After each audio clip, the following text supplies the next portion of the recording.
Assalamualaikum warahmatullahi wabarakatuh. Kami dari kelompok 10 ingin mempresentasikan hasil diskusi kami dengan materi evaluasi dalam pendidikan Islam. Izin memperkenalkan diri, nama saya Neta Andika Wayu Putra, NPM 2011040409. Nama saya Salsa Putri Ramadona, NPM 201104040253. Nama saya Tarisa Safira, NPM 201104040208. Tentang pembahasan kali ini, yang pertama ialah pendahuluan. Sebagai latar belakang, evaluasi merupakan salah satu komponen penting dalam berbagai kegiatan. Evaluasi diperuntukkan atau diperlukan untuk mengukur capaian tujuan tertentu, dan serta atau dengan evaluasi suatu kegiatan dapat diketahui atau ditentukan taraf kemajuannya. Pendidikan Islam merupakan pendidikan yang didasarkan pada ajaran Islam sebagaimana tercantum dalam Al-Quran dan hadis, serta pemikiran para ulama dan dalam praktik sejarah umat Islam. Berhasil atau tidaknya, pendidikan Islam dalam mencapai tujuannya dapat dilihat setelah dilakukan evaluasi terhadap output yang dihasilkan.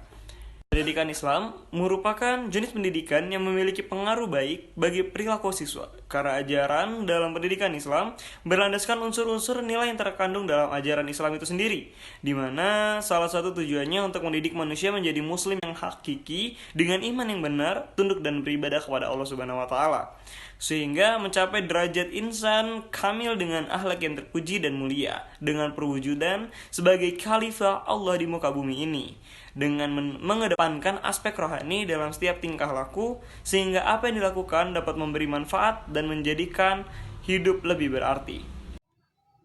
B. Rumusan masalah. Berdasarkan latar belakang masalah di atas, maka untuk mempermudah pembahasan makalah ini, penulis merumuskan permasalahan sebagai berikut. 1. Apa pengertian evaluasi pendidikan Islam? 2. Apa tujuan evaluasi pendidikan Islam? 3. Apa fungsi dan kegunaan pendidikan Islam? 4. Apa prinsip-prinsip evaluasi pendidikan Islam? 5. Apa jenis-jenis evaluasi pendidikan Islam? C. Tujuan. 1. Menjelaskan tentang pengertian evaluasi pendidikan Islam. 2. Menjelaskan tentang tujuan evaluasi pendidikan Islam. 3. Menjelaskan tentang fungsi dan kegunaan evaluasi pendidikan Islam. 4. Menjelaskan prinsip-prinsip evaluasi pendidikan Islam. 5. Menjelaskan tentang jenis-jenis evaluasi pendidikan Islam. Dan di sini saya akan menjelaskan pengertian evaluasi pendidikan Islam. Secara harfiah, evaluasi berasal dari bahasa Inggris evaluation yang berarti penilaian dan penaksiran. Dalam bahasa Arab sendiri dijumpai dengan istilah imtihan yang berarti ujian dan khataman yang berarti cara menilai hasil akhir dari proses kegiatan. Sedangkan secara istilah ada beberapa pendapat, namun pada dasarnya sama, hanya berbeda dalam redaksinya saja. Dengan demikian, evaluasi bukan sekedar menilai suatu aktivitas secara spontan dan insidental, melainkan merupakan kegiatan untuk menilai sesuatu yang terencana, sistematis, dan berdasarkan tujuan yang jelas. Jadi, dengan evaluasi diperoleh informasi dan kesimpulan tentang keberhasilan suatu kegiatan, dan kemudian kita dapat menentukan alternatif dan keputusan untuk tindakan berikutnya. Selanjutnya saya akan memberikan perincian tentang tujuan evaluasi pendidikan Islam. Abu Dinata berpendapat bahwa evaluasi bertujuan mengevaluasi pendidik, materi pendidikan, dan proses penyampaian materi pelajaran ada 3 tujuan pedagogis dari sistem evaluasi Tuhan terhadap perbuatan manusianya, yaitu yang pertama, untuk menguji daya kemampuan manusia beriman kepada berbagai macam problema kehidupan yang telah dialaminya. Yang kedua, untuk mengetahui sejauh mana hasil pendidikan wahyu yang telah diterapkan Rasulullah SAW terhadap umatnya. Dan yang ketiga, yang terakhir, untuk menentukan klasifikasi atau tingkat-tingkat hidup keislaman atau keimanan manusia, sehingga diketahui manusia yang paling mulia di sisi Allah Subhanahu wa taala, yaitu paling bertakwa kepadanya. Manusia yang sedang dalam iman atau ketakwaannya adalah manusia yang ingkar kepada ajaran Islam. C. Fungsi dan kegunaan evaluasi pendidikan Islam. Yang pertama, untuk mengetahui peserta didik yang terpandai dan terkurang di kelasnya. Kedua, untuk mengetahui apakah bahan yang diajarkan sudah dimiliki peserta didik atau belum. Yang ketiga, untuk mendorong persaingan yang sehat antara sesama peserta didik. Yang keempat, untuk mengetahui kemajuan dan perkembangan peserta didik setelah mengalami pendidikan dan pengajaran.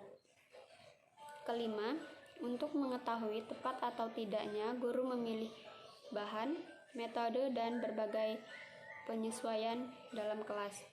Kelima, sebagai laporan terhadap orang tua peserta didik dalam bentuk raport, ijazah, piagam, dan sebagainya. D. Prinsip-prinsip evaluasi pendidikan Islam. 1. Berorientasi kepada kompetensi. Dengan berpijak pada kompetensi, maka ukuran-ukuran keberhasilan pembelajaran akan dapat diketahui secara jelas dan terarah. 2. Berkelanjutan atau berkesinambungan. Evaluasi harus dilakukan secara terus-menerus dari waktu ke waktu untuk mengetahui secara menyeluruh perkembangan peserta didik, sehingga kegiatan dan unjuk kerja peserta didik dapat dipantau melalui penilaian.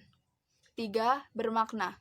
Evaluasi diharapkan mempunyai makna yang signifikan bagi semua pihak. Untuk itu, evaluasi hendaknya mudah difahami dan dapat ditindaklanjuti oleh pihak-pihak yang berkepentingan. 4.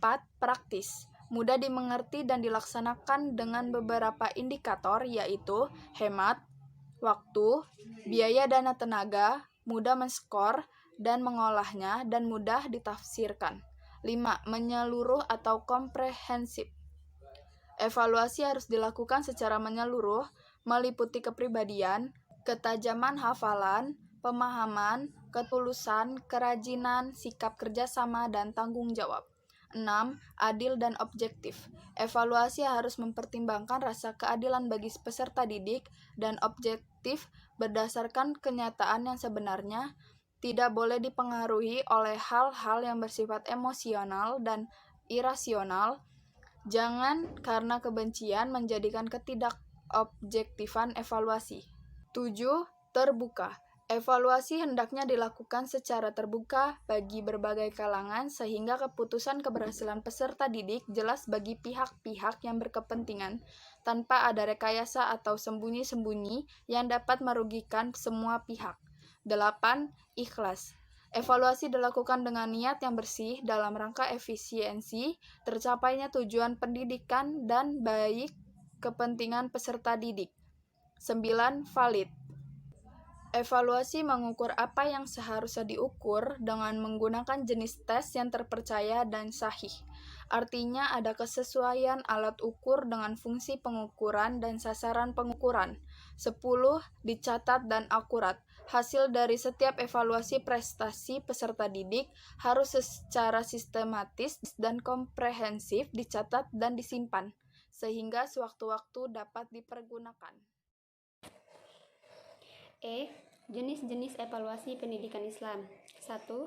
Evaluasi formatif, yaitu penilaian untuk mengetahui hasil belajar yang dicapai oleh peserta didik setelah menyelesaikan satuan program pembelajaran atau kompetensi dasar pada mata pelajaran tertentu. 2.